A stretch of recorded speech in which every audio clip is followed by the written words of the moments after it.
existe abuso sexual dentro de casamentos, Sim. infelizmente. E tem um lado também que eu preciso dizer. Existem muitos homens imorais que sentem nojo de si mesmo, mas não sabem sair dali. Porque vamos abrir aqui uma coisa muito séria. Os homens foram treinados para ser imorais, treinados socialmente.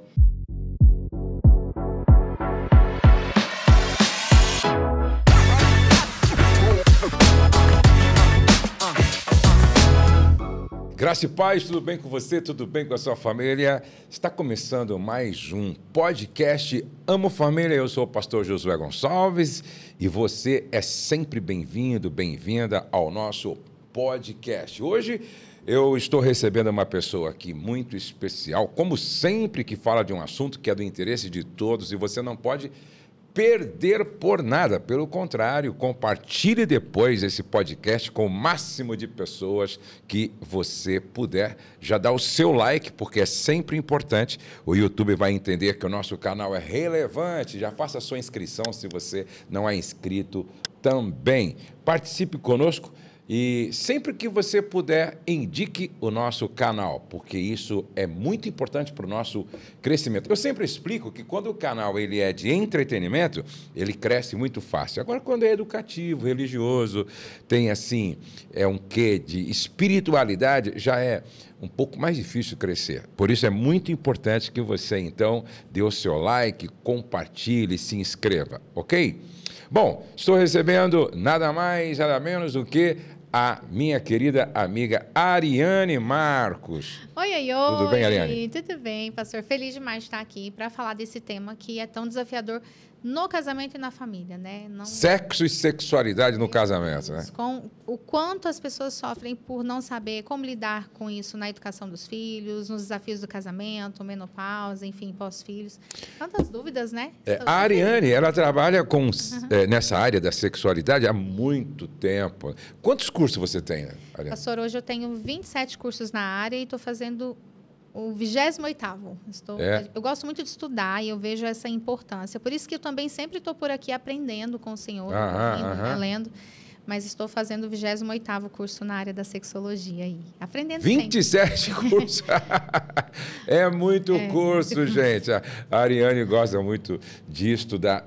E o conhecimento, ele é libertador, né, Ariane? É libertador. Até porque, pastor, além do que a Bíblia diz, né, em João 8,32, o conhecimento ele também muda os nossos comportamentos. E nós entendemos que eu não preciso ser fiel ao comportamento da sociedade. Então, não é porque a sociedade é imoral que eu tenho que ser imoral. O conhecimento, ele te faz não só mudar a mente, mas se você realmente colocar em prática, muda também o nosso comportamento, né? Então, eu amo estudar. Tenho muito que aprender, mas eu quero até encorajar quem está aqui a ficar até o final. Porque o pastor, ele faz umas perguntas e eu sei que as perguntas vão ser importantes para os casais e vão ser importantes aí para as famílias, né? Eu sempre digo o seguinte, eu acho que todos nós precisamos ter um alto nível de curiosidade, né? Eu costumo dizer que todo líder, ele precisa ter um nível de curiosidade acima dos liderados, porque são estes que realmente têm fome de aprender. Eles querem aprender para nunca parar de crescer. Eu gosto da ideia de alguém que disse que quem para de aprender, parou de liderar. Não é? Uau, forte. Exatamente. Uau. Vamos para a primeira pergunta de hoje. Você também pode deixar a sua pergunta aqui embaixo. Se você tem uma pergunta, depois eu vou pedir para a nossa equipe transcrever essas perguntas para um próximo podcast, ok? Bom, a pergunta de hoje é uma pergunta muito comum entre os casais, não é? É aceitável usar brinquedos para apimentar a relação sexual com o cônjuge? Pastor, é muito importante que os casais entendam que cada vez mais vai aparecer propostas, oportunidades, e que a Bíblia é muito clara em dizer tudo me é lícito, mas nem tudo me convém. Então, eu como sexóloga e cristã, parto de um princípio que tudo aquilo que lembra uma terceira pessoa na relação e que não é o Espírito Santo, Deus não está nisso. Então, qualquer brinquedo que lembre uma terceira pessoa, que tenha um formato, um tamanho, qualquer brinquedo que o casal dependa daquele brinquedo para ter prazer, então existe uma dependência, Deus não está nisso. Inclusive, você está falando tudo aqui que lembra uma pessoa e tal. Outro dia, não sei nem porquê, não é? Eu estava passando assim no Instagram, aí eu vi assim uma boneca que parecia uma mulher de verdade, né? Por exemplo, Daí, por curiosidade, eu comecei a passar assim do lado, passar de lado assim, acho que não sei se era um japonês mostrando as bonecas que são produzidas hoje, que parece, assim, é difícil você distinguir se é uma pessoa ou se é uma boneca. Pastor, tá tão pesado tudo isso que na China já existem homens casados com bonecas. Uhum. Não só pela questão sexual, eles estão afetivamente se envolvendo com bonecas, com boneco, com um plástico, né? Um robô. Meu Deus. Né? Então, e isso é muito sério. Então, os brinquedos, eles são... eu brinco que é uma distração que o diabo gosta. Tem que ter muito cuidado com isso. O que nós indicamos dentro da sexologia clínica? Se eu tenho, por exemplo, um paciente que ele fez uma raspagem de próstata, se eu tenho uma mulher que ela tem vaginismo, vulvodínia, vestibulodínia, nós vamos precisar trabalhar a força dessa musculatura íntima. Então, todos nós temos um fundo chamado assoalho pélvico, que é o músculo pubococcígeo. Esse conjunto de músculos, ele é responsável por segurar o xixi, o pum, as fezes, mas também é responsável pela lubrificação, prazer, pela ejaculação do homem. Então, é necessário fortalecer esses músculos. Então, o que nós indicamos em situação de disfunções sexuais femininas e masculinas? O massageador. Massageador é algo que não lembra uma terceira pessoa, é do tamanho do meu dedão, como um bullets. E esse bullets para o marido massagear a esposa massagear o marido. Uma situação, por exemplo, de um homem que precisa fortalecer essa qualidade de ereção. Esse homem que, às vezes, a ejaculação parece que não está saindo, que não está tendo força nessa ereção. A mulher vai passar um lubrificante nas preliminares, a esposa vai massagear o marido com bullets na massagem perineal. Essa mulher que tem um vaginismo, que não entra nada, a gente tem uma contração involuntária desse músculo pubococcígeo. Se o marido vai com bullets, massageia, distensiona essa musculatura para depois tentar uma penetração, a maioria tem sucesso. Sim. Só que ali nós estamos falando de um acessório que vai ser usado às vezes numa situação específica que não lembra uma terceira pessoa, que não está competindo com o tamanho do órgão do homem e que é uma necessidade, é uma situação de uma musculatura que tem que ser distensionada. E a gente tem que tomar muito cuidado, né, Ariane? Você que já atendeu muito mais pessoas nessa área do que eu, nós temos que tomar muito cuidado porque nessa área sexual, se os casais não tiverem temor de Deus, bom senso e limites, vai trazendo para dentro do quarto, vai trazendo e vai trazendo e vai trazendo. Daqui a pouco eles perdem a noção do que realmente é certo ou errado, ao ponto daqui a pouco trazer animais, trazer outras coisas, não é? Pastor, eu peguei uma situação de um casal, assim, eu atendi muitas coisas, né? Mas a mulher colocou, o marido começou com uma conversa de que o travesseiro se chamava, acho que era Camila, não lembro o nome. Colocou o nome no travesseiro. Então, eles começaram com uma brincadeirinha para aquecer a relação, de dar nome para o travesseiro como se fosse uma terceira pessoa. Resumindo, essa brincadeira do travesseiro resultou em um casal que conhecia a Bíblia, que tomava ceia, que frequentava a igreja, e por um caminho que levou eles aí para uma casa de swing, e a família acabou, houve um divórcio. Graças a Deus, depois se restituíram, mas assim, estou falando de muitas tragédias, ao ponto de um dos filhos se tornar uma questão que é bom não falar para a gente não ser processado. O que eu estou querendo dizer com isso? Um travesseiro. Hoje, os casais estão em busca de algo para aquecer a relação, para esquentar a relação. Por quê? Nós estamos viciados em noradrenalina, nós estamos viciados na ocitocina. Por conta do celular, por conta do clique, por conta da falta de paciência. Só que o melhor brinquedo para aquecer a relação é o corpo um do outro. Sabe? É voltar para o beijar na boca de língua. Pastor, é o básico que o casal não faz. Muitas vezes o que distancia, e eles ficam nessa busca de um brinquedo, de uma coisa nova, o que distancia é o básico que não está sendo feito. Tipo, ligar uma luz, colocar uma música e tocar um no corpo do outro, fazer uma massagem, fazer uma preliminar, dar um beijo na boca demorado e ativar essa ereção e essa lubrificação através das preliminares, que são santas, saudáveis e indicadas. Então, a busca pelo brinquedo é a busca por um prazer que pode levar para um caminho de preciso tomar muito cuidado. Uma outra pergunta que eu achei assim bastante pertinente. Nossa casa tem apenas um quarto e nossa filha dorme conosco na mesma cama. Ela não coloca aqui a idade da filha, se essa filha tem 1 ano, 3 anos, 4 anos. Isso é errado? É muito errado. Primeiro que é muito errado uma criança dormir numa cama com um adulto, tá? Exatamente. Compra um colchão que seja, faz uma rifa, pede ajuda, mas nem que você coloque a sua filha para dormir no colchão no chão, ou que cria uma outra circunstância. Só de dormir já é um erro. Agora, um maior erro ainda é se esse casal está tendo relação sexual com essa criança no quarto. Ah, mas a minha filha está dormindo, meu filho é pequeno, não tem nada a ver, tem tudo a ver. Sexo muda a atmosfera. É tão forte, porque as pessoas pensam que o sexo ele é só físico. Não, não, não. Sexo une corpo, alma e espírito. Sexo é troca de pedaços. Sexo faz dois tornar uma só carne. Muda cheiro do ambiente, muda o ambiente na atmosfera espiritual. Por isso que é tão sério. Então, jamais tenha relação sexual com a criança no quarto. O ideal é que, nessa situação, você só tem um quarto, tranca essa criança no quarto e vai os dois para a sala. Ou põe essa criança na sala e vai os dois para o quarto para ter relação e depois volta a dormir. Mas até dormir na mesma cama não é indicado. Não, não, não. Porque eu estou dando...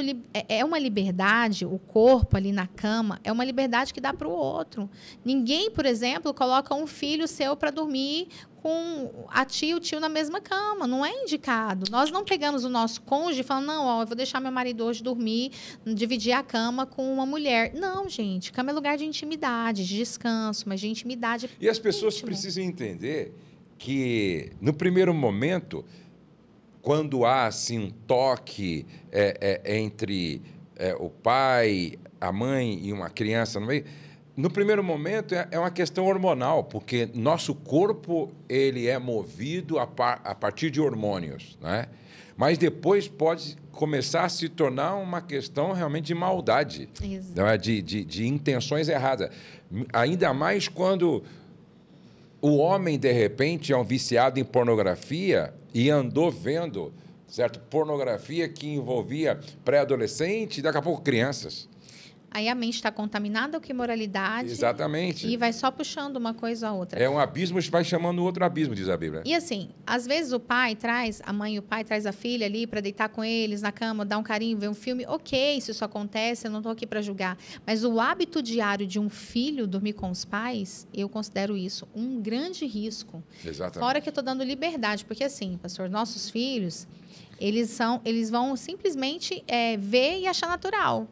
Então, se às vezes a mãe virou, o pai virou ali, encostou em alguma parte dessa criança, no bumbum, no seio, abraçou, foi natural, porque foi papai e mamãe. Mas se outra pessoa tocar, o cérebro vai entender que é natural. Eu não tenho como mensurar até onde essa criança vai dar liberdade para outro adulto. Exatamente. Então, assim, tem que ter muito cuidado com isso. É melhor realmente colocar limites e não permitir.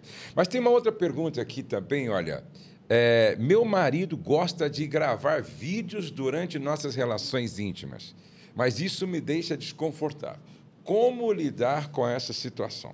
O que mais me preocupa aí é essa mulher que diz que deixa desconfortável, mas isso acontece. Há uma coisa que eu quero dizer aqui com muito respeito e carinho. Eu tenho muito que aprender. Inclusive, pastor, por favor, me corrija se o senhor pensa diferente. Mas eu tenho visto muitas mulheres passivas à imoralidade. O que é uma mulher passiva à imoralidade? É uma mulher que o marido obriga ela a fazer sexo anal e ela aceita sendo obrigada. Ah, mas é meu marido. Peraí, o marido está filmando ela nua, tendo relação com ele, e ela é desconfortável. Isso é uma passividade. De onde vem? Isso é medo de ser abandonada, medo de ser traída? Isso é um casamento doente. E o pastor Marcos Moura, ele chama isso de abuso. É abuso. É um abuso, porque ela não está, assim, voluntariamente permitindo. Ela está se submetendo. Às vezes, até uma imposição de um marido que fala, ó, se você não quiser, tem gente lá fora que quer. E isso é uma ameaça. Se você não quiser, eu te deixo. Porque se tem alguém lá fora que faça, eu te deixo. E aí eu vou dar um alerta com muito carinho. Salvação é individual. Sabe, salvação é... Por mais que ambos busquem a Deus, a salvação ela é individual. Então, a primeira coisa é chamar esse marido, chamar um pastor, um líder e expor. Tem que pedir ajuda. Olha, ele está filmando a relação, eu estou desconfortável, eu já pedi. Tem que ter, primeiro, uma conversa sincera com ele, que ela talvez já tenha tido. É a primeira opção, olhar nos olhos e falar, olha, a partir de agora eu não aceito isso mais, eu me sinto desrespeitada, eu me sinto exposta. E aí, não funcionou? Chamar um líder, chamar alguém. Evite chamar parente, tá? Uma sugestão. Evitar chamar pai, sogro, não exponha para familiares, mas chama uma pessoa que é referência espiritual, expõe, pede ajuda, procurem ajuda, porque isso aí, pastor, é um passo para as outras coisas que vão vir. Não, e sem contar do quanto isso é perigoso.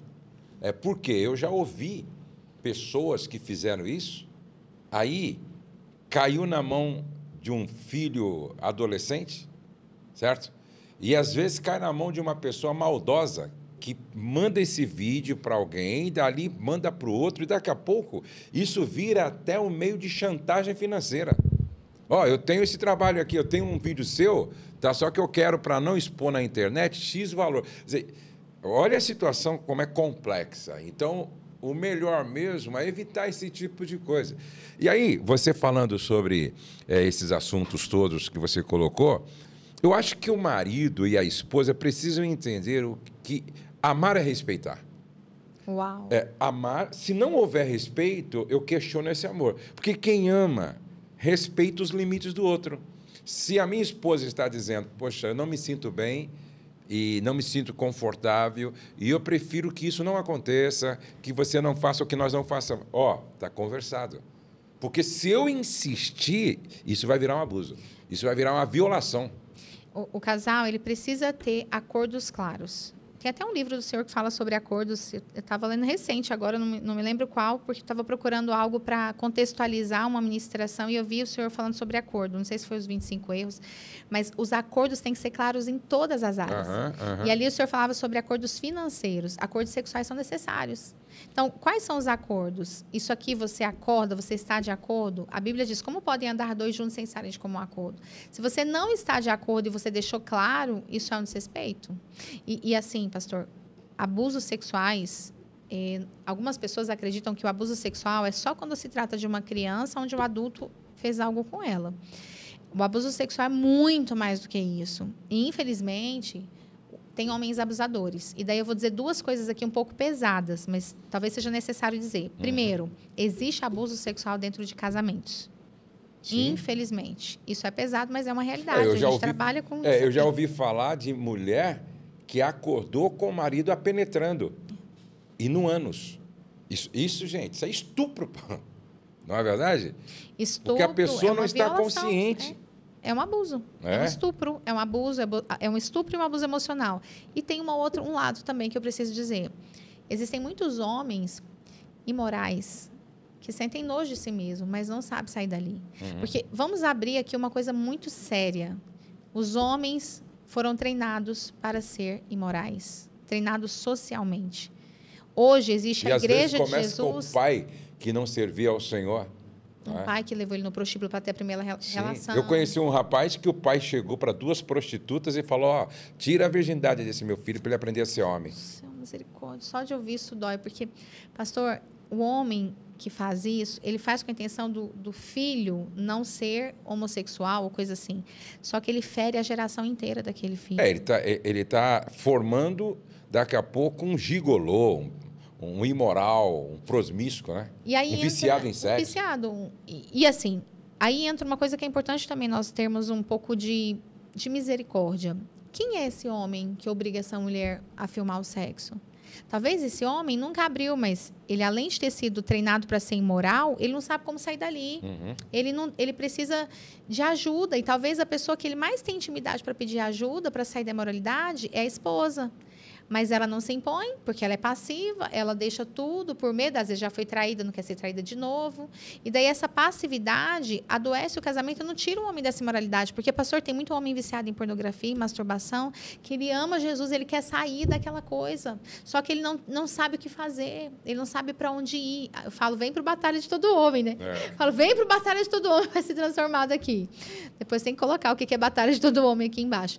Mas hoje tem livros, tem terapias, tem ajuda. Só que esse homem imoral, ele com certeza, talvez seja um dos homens que o próprio pai ou que os amigos, né, a sociedade, empurrou ele para essa imoralidade. Então, primeiro essa mulher pedir ajuda, mas também convencer esse homem a ele procurar ajuda de forma individual, como indivíduo mesmo, como indivíduo, como ser. Porque um homem contaminado com imoralidade, ele tende a ir cada vez mais fundo. Eu nunca vi nesses anos todos um homem contaminado com a imoralidade sair sozinho, subindo. Não, ele tende a aprofundar. Então, agora, ele está pedindo para filmar. E, infelizmente, pastor, o cérebro, ele vai querer mais. ele vai ficar insaciável. Sim, sim. Daqui a pouco, ele está pedindo para vir uma outra pessoa, daqui a pouco eles estão frequentando outro lugar, e daqui a pouco é só Jesus mesmo. Pior quando começa a compartilhar esse vídeo com outro casal, tentando seduzi-los a participar. É terrível. Bom, tem aqui uma outra pergunta. Praticar o coito interrompido é considerado pecado? Isso aqui por causa daquela passagem bíblica onde alguém deixava o sêmen para não deixar descendência para a sua esposa, que talvez fosse a esposa do irmão. Não me lembro bem a história, eu posso até depois verificar aqui. E aí o pessoal vê aquela passagem que era pecado e pensa que se refere a coito interrompido como método anticoncepcional, e uma coisa não tem nada a ver, porque aquilo lá tinha a ver com a lei do levirato, e aqui não tem nada a ver, até porque essa lei não existe aqui dentro da nossa cultura, certo? Então, praticar o coito interrompido é considerado pecado? Existe o risco de isso levar o marido a se viciar em masturbação? Não entendi muito bem essa ligação, mas o que você diz sobre isso? Eu acho que ela quis ligar o coito interrompido à masturbação. Na hora de ejacular, ele tirar e terminar a relação com a mão. Primeiro, vamos entender. Coito interrompido não é pecado, como o próprio pastor já explicou. Isso não é pecado, tá? Ejacular fora do canal vaginal não é pecado, de maneira nenhuma. Só que também não é um método contraceptivo. Vai engravidar. Corre grande, sério risco de engravidar. Porque ali, durante o período de gestação, pode ter escapes de esperma durante a lubrificação natural do homem. Então, esse negócio de tirar para ejacular fora, para não engravidar, isso não existe. Agora, outro fator um pouco pior. O homem, quando ele se masturba, ele põe força, pressão e velocidade no órgão íntimo. Nenhuma vagina vai ter a força de uma mão. Nenhum quadril vai ter a velocidade de uma mão. E, normalmente, o homem ele fica com a sensação que ele só consegue ejacular com aquela pressão da mão. Gente, além disso causar esse vício gênito-neural, esse homem pode ter desenvolver uma insatisfação com pressão leve. E, desculpa, nenhuma vagina vai ter a força da sua mão. Então, se você está usando isso como método contraceptivo, está errado, porque corre risco de engravidar. E evita ficar com esse vício de ejacular só com a força da mão. E tenta ejacular durante a penetração, porque isso pode gerar em você até mesmo lesões de corpos cavernosos, doença de Peyronie. Tem uma série de coisas que podem vir no decorrer dessa pressão ali no órgão genital feita pela mão. E é interessante, eu achei aqui, Gênesis capítulo 38, verso 9.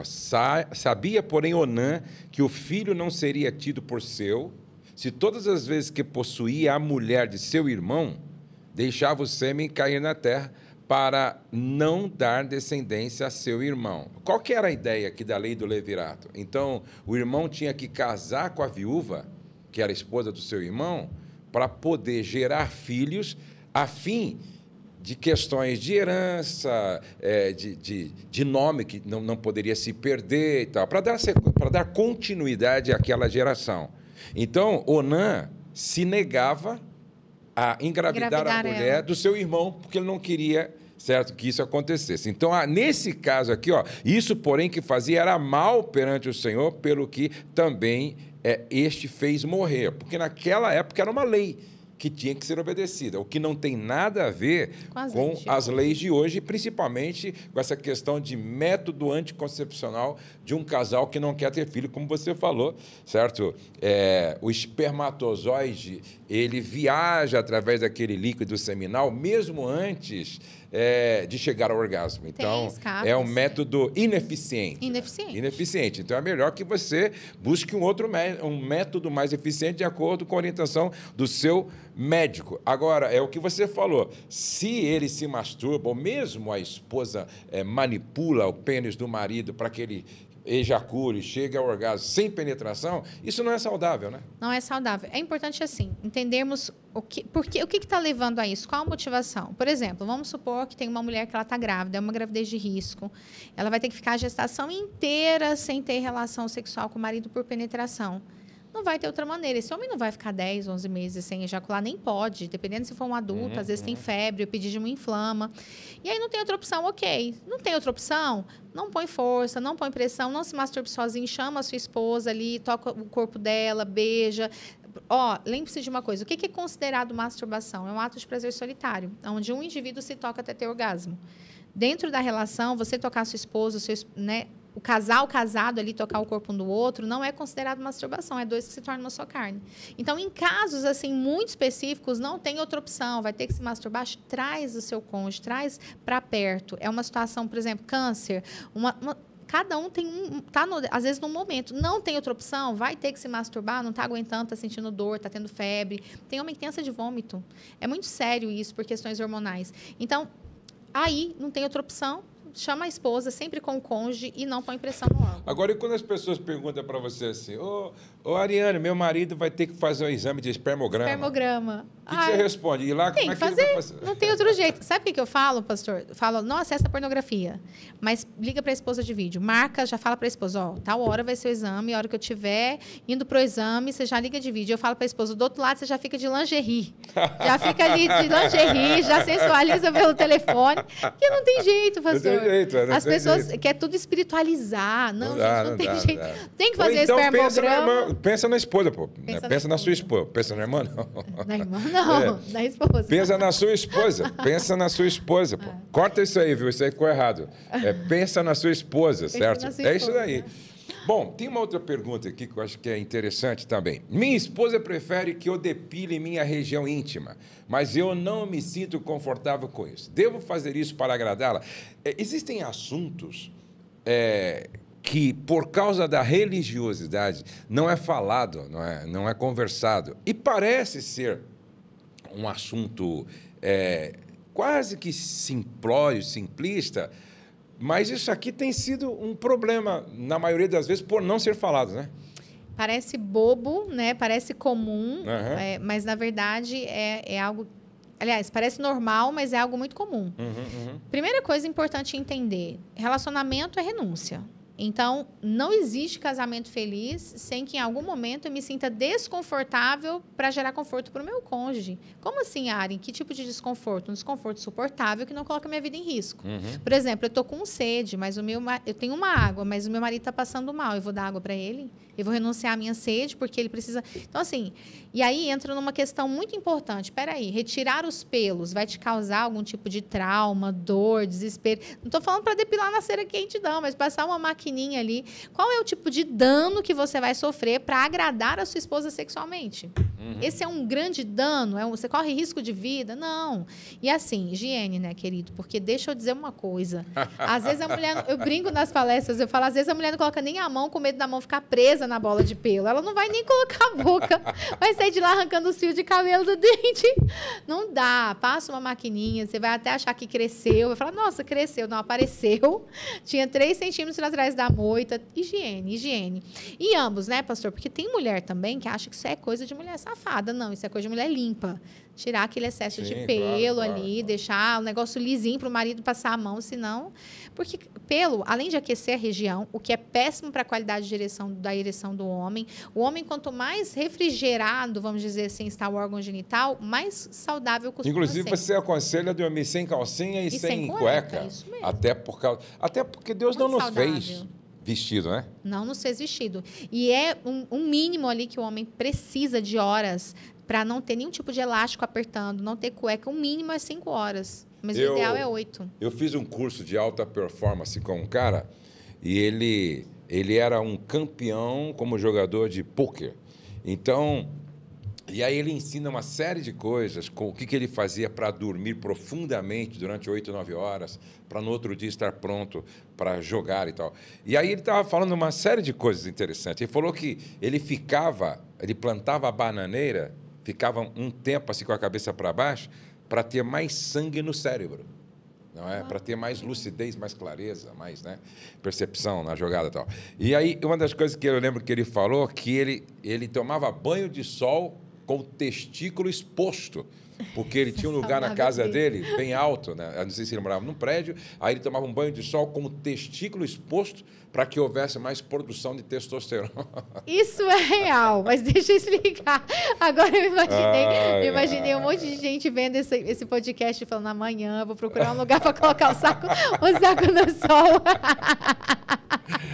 Cuidado, irmão, cuidado. É verdade que o sol é um dos ótimos ativadores dos neurotransmissores sexuais, dos hormônios hormônios sexuais, né? Entre eles a testo. Então, pegar sol é muito importante. Mas não necessariamente precisa pegar sol ali peladão, não. Vigia que isso dá cadeia. Dependendo de onde você estiver, vai preso. Mas realmente é saudável. O sol, ele é muito saudável. A nudez ao sol é muito saudável, tá? Tem que ter cuidado com o horário e tudo, mas não hoje em dia, pastor, a gente tem reposição de vitaminas, né? Intramuscular, venoso, por ingestão. Então, não tem essa necessidade tão grande, não. Uma outra pergunta aqui, ó. Tenho pouca disposição para o sexo, minha rotina é pesada. Cuido de um filho doente, trabalho fora e cuido de tudo em casa. Como posso lidar com a situação? Como um jovem que... Ah, tá. Essa aqui é a primeira pergunta. A outra já é uma outra pergunta já. Talvez esta seja a dor de muitas mulheres que estão nos assistindo, né? Essa sobrecarga, né?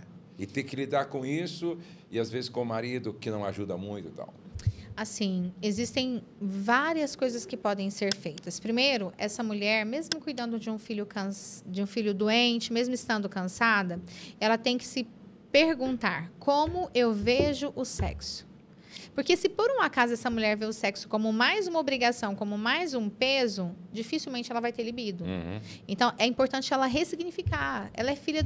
eu falo para as mulheres, eu falo, amada, vai para o sexo pensando, eu vou ter um orgasmo hoje, eu mereço, eu sou filha do rei, eu sou casada, eu tenho a liberação de Deus, é o meu momento de relaxar. Tem que mudar a mentalidade, a narrativa de como você vê e pensa sobre sexo. Então, faz uma autoanálise. Como eu vejo o sexo aqui dentro? O que eu falo de sexo para mim? Quais as historinhas que eu conto?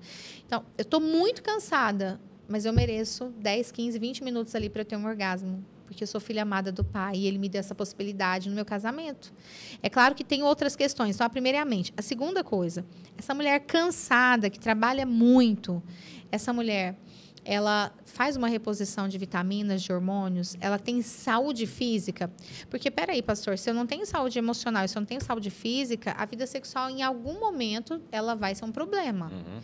Terceira coisa, essa mulher, mesmo na correria, ela namora esse marido?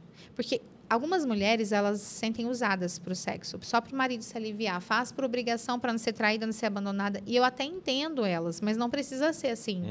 Então, de repente, começa mesmo nesse cansado, estipulando pelo menos 5, 10 minutos na cama antes de dormir, abraçada com o marido, pele com pele, beijando na boca de língua, dá um beijo antes de dormir de 6 segundos, tocando esse marido, tira uma vez por semana, deixa na agenda ali, mesmo cansada, toda sexta-feira, depois que o meu filho dormir, o filho doente está medicado, está dormindo, eu vou tomar um banho pensando no meu marido, pensando em sexo com ele, eu vou procurá-lo. Sabe, nós precisamos treinar o nosso corpo e a nossa mente para viver como Deus quer que nós vivamos. Porque casou, pastor, sexo é uma obrigação.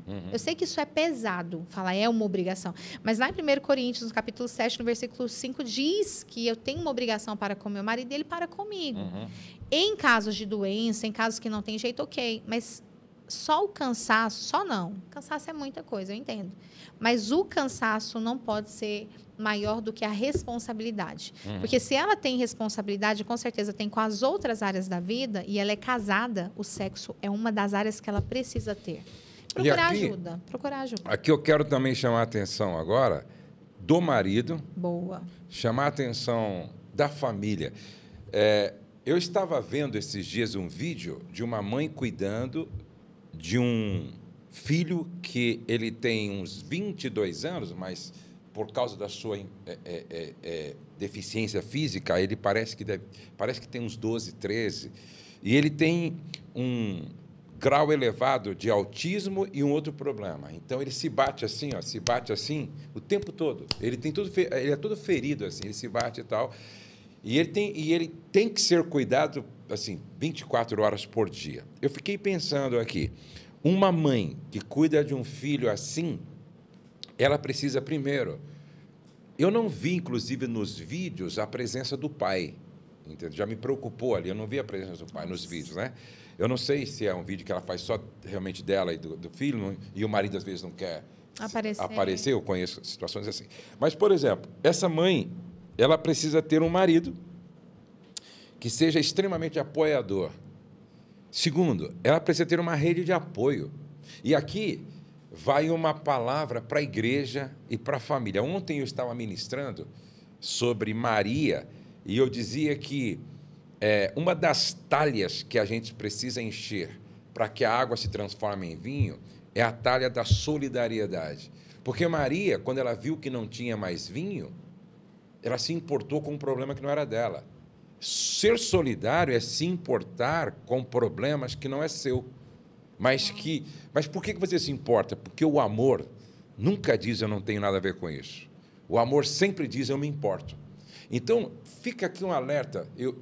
Quero aqui aplaudir aqueles pais que chegam para uma filha que cuida de um filho assim e diz, minha filha, vai sair com o seu marido, hoje é sábado, vai sair, deixa que eu e a sua mãe, nós vamos cuidar desse menino aqui hoje. Né? Ou a igreja, que tem uma rede grande de apoio, diz, olha, irmã, esse casal aqui vai cuidar do seu filho esse sábado aqui, para você ter um tempo para você, ou com o seu marido, ou com a sua família, vai passear, vai sair. Se não tiver isso, qualquer mulher perde a libido e muitas vezes cai em depressão e deseja morrer. Então, além de todo esse cuidado que você falou, de valorizar o sexo, de ver que o sexo é importante, não é importante só para ela, mas é importante para o relacionamento, agora é necessário contar com essa rede de apoio, com a solidariedade da igreja, com a solidariedade da família, com a solidariedade dos filhos. Então, você que, de repente, tem uma amiga que tem essa batalha, tem essa luta no seu dia a dia, isso também é amar. A gente se importar com a dor do outro, deixar o nosso mundo para se preocupar um pouco com o mundo do outro. Eu acho que essa palavra pode despertar a sua consciência para você fazer algo mais. Nossa, muito forte. Muito forte. Forte. Eu acho que isso é necessário. Né? Sabe, o senhor falando vem assim no meu coração, né? Que como é importante que nós possamos olhar ao nosso redor. Quem será que eu posso ajudar que não vai me devolver nada em troca? Exatamente. Nós estamos num tempo de muito troca de interesses. Exatamente. Mas o que eu posso fazer pelo outro que não tem o que me devolver? Nossa, muito importante. E que esse marido entenda isso, né? Que esse marido seja despertado a ajudar também e a cuidar. Muito bom. Aqui tem... Nós estamos chegando já, para o nosso final, e esse é um assunto tão amplo, né? Tão importante que a gente podia ficar aqui durante horas, né? Mas olha aqui, ó. Como um jovem que está se guardando pode lidar com a questão dos desejos hormonais? Primeiro, não fantasie, tá? Você não é anjo, não flutua. Seus filhos, os pais que estão aqui ouvindo, pensando, não, meu filho tem 10 anos, 15 anos, 16 anos, é uma bênção. Ele é uma bênção, mas tem hormônios, né? Vai mudando a partir de 8 anos de idade, intensifica um pouco mais com 10, com 12, então, é que começa ali a produção ainda maior. É claro que cada corpo reage de uma forma, depende da alimentação, estilo de vida, mas não se engane, seus filhos têm hormônio. E aí, esse jovem está se guardando para o casamento. Primeiro, parabéns. Parabéns porque sexo é aliança. E Deus deseja que o sexo seja apenas, somente, dentro do casamento. E o que fazer com esses hormônios? Primeira coisa, não estimular o que você não pode desejar. Se você percebeu que você está com muita sensibilidade, com desejo, aqueles dias têm sido dias difíceis, a primeira coisa é evitar levar o seu celular para o banheiro, evitar tocar nesses assuntos. Eu falo para as mulheres, tá sensível, tá querendo sexo e é solteira, não assiste nem filme romântico, porque para não despertar, não estimula o que não pode desejar. Uma outra coisa, pastor, que é comprovado é fazer exercícios de alto impacto. Os exercícios de alto impacto, eles descarregam a energia sexual do organismo. Tem muito menino, principalmente, que após correr, ele tem poluição noturna. Então, ele vai dormir à noite, ele tem poluição noturna, ele nem tocou, ejaculou, se aliviou. Isso é muito comum. Agora, a prática de exercícios de alto impacto, não é aquela caminhadinha, não. É exercício de alto impacto, porque o jovem, ele precisa descarregar essa energia sexual. E daí eu sempre digo, eu nunca vi no atestado de óbito, morreu de desejo sexual. Então, fica tranquilo, não vai morrer, vai sobreviver, mas usa aí essas duas alternativas. E a principal delas, né, que é a terceira. Quanto mais eu me encho de Deus, mais a minha carne fica enfraquecida e meu espírito fortalecido. Eu me lembro que eu dei, durante muito tempo, palestra para jovens, né? E aí tinha um jovem que dizia, não, pastor, quando eu vou namorar e eu abraço a minha esposa, eu abraço ela assim, no espírito. Ele tentou espiritualizar o que não dá para ser espiritualizado. Eu conheço alguém que disse assim, dependendo do dia, se o rapaz abraçar o poste vai ter problema com ele. Dependendo do dia, certo? Quanto mais a sua namorada convidativa. Paulo disse, se vocês não conseguem viver sem se abrasar, é melhor casar. Então, trabalhem, se esforcem, casem quanto antes. Até porque eu acho que um casal que serve ao Senhor com seriedade e responsabilidade não deve namorar 2 anos, 3 anos, 4 anos. Não deve. Eu acho que entenderam a vontade de Deus, é isso que querem, se amam, têm condição de se autossustentar, casa, pô. É isso, eu sou super a favor. Inclusive, eu vi um pai recentemente numa conversa falando para a filha na mesa assim: não, ela vai terminar a faculdade. Já falei para ela: não inventa que antes dos 25 você não casa. Você vai terminar a faculdade, vai fazer não sei o quê, não sei o quê. E ali a menina virou para o pai e falou assim: pai, então eu vou ver os seus planos. E é isso, às vezes o pai e a mãe: não, você vai casar com 30, você vai casar com 35. Por quê? Isso é os planos que Deus tem ou é os planos que satisfazem o orgulho do pai? Cuidado. Quanto mais cedo o jovem casa, se tem a bênção de Deus, a bênção dos pais, né? Se tem ali, como o pastor Josué falou, é melhor casar jovem e construir juntos. Esse negócio de, não vou formar. Eu não me arrependo, meu filho. Vocês casaram com que idade, pastor? Eu casei, eu tinha 21 anos. Fizeram 40 anos de casado, pastora Rose. Pastor Josué passa bem. Ô, mulher cheirosa, a pastora Rose. Saudade da minha pastora. Olha só, a Ariane lançou o seu livro, a Ariane Marques aqui, ó, Sexualidade Plena. Fala um pouquinho do seu livro. Tem muita coisa interessante aqui, né? É um livro que, ao mesmo tempo que é divertido, ele é emocionante. Então, eu quis com uma linguagem fácil, uma linguagem divertida. É um livro até que tem vários desenhinhos. Eu quis ensinar um passo a passo básico para você destravar a sua sexualidade e desenvolver o prazer e o bem-estar com santidade. Nós não fomos ensinados a fazer sexo. Exatamente. Então, ali eu falo desde as questões emocionais até as questões na prática ali. E é um livro que eu tenho recebido muitos feedbacks, principalmente em cura relacionadas a traumas, abusos, inseguranças. Então, a gente trabalha bastante conteúdo. Você conta um pouco da sua história. Conta um pouco da minha história, dos traumas, das curas, né? Jesus fez muitas coisas lindas. Que legal. Olha, esse livro, vamos deixar aqui o link, tá? Não só o link do livro, mas também dos produtos, porque muitas pessoas perguntam, não é? Poxa, é certo a gente usar lá um gel vibrador, um gel com sabor leite condensado, tal. Gel lubrificante. E eu sempre brinco que a Ariane ela tem um sex shop gospel. Um sex shop gospel. Fala um pouquinho e vamos deixar aí o link para quem quiser adquirir também, tá? Nós temos uma linha premium de produtos para intimidade, é uma linha vegana, não tem açúcar, glúten, parabeno. E nós desenvolvemos com... Vai colocando as imagens aí, você que está editando, aí vai colocando as imagens para mim. Bem legal. A gente tem um intuito, criou essa linha com o intuito de auxiliar os casais. Então, tem ali o gel lubrificante, que é para o casal não usar cuspe na relação, é para a penetração ficar macia, para um preliminar. Tem o gel vibrador, que é um gel excitante. Então, é um gel que gera a sensação de vibração. Meia gotinha lá na região íntima, ele vai mandar sangue para a região, melhorar a libido da mulher. Então, é um gel natural também. E aí tem a linha masculina, tem o alta performance para o homem usar todo dia antes de dormir, ali para trabalhar a qualidade de ereção, como prevenção e tratamento de disfunção. Tem o gel prolongador, tem muita coisa legal. Tem o ovinho para melhorar as preliminares do casal. É o intuito mesmo, o desejo de que os casais desfrutem desse prazer com santidade. Eu tenho algo que é muito forte para mim. Eu não acredito que o prazer do sexo no adultério, que o prazer do pecado é mais gostoso que o prazer da santidade. Não é. Deus tem prazer, e um prazer intenso para o casal, dentro do casamento com santidade. Ótimo. Mas é preciso cuidar dessa relação. Gente, chegamos ao final do nosso podcast. Ariane, obrigado, viu? Pastor, obrigado por ter vindo. Nós vamos estar juntos outras vezes. Da próxima, a gente vai trazer os produtos aqui para mostrar para vocês, tá bom? Agora, compartilhe esse vídeo com todas as pessoas que você puder. Não deixe de dar o seu like e também se inscrever no nosso canal. Coloca aqui a sua pergunta também, tá? Coloca aqui. Eu sempre termino dizendo que o céu não está em crise, Deus está no controle, nós cremos em milagres e a nossa família está debaixo da graça de Deus. Até o nosso próximo encontro. Tchau, tchau.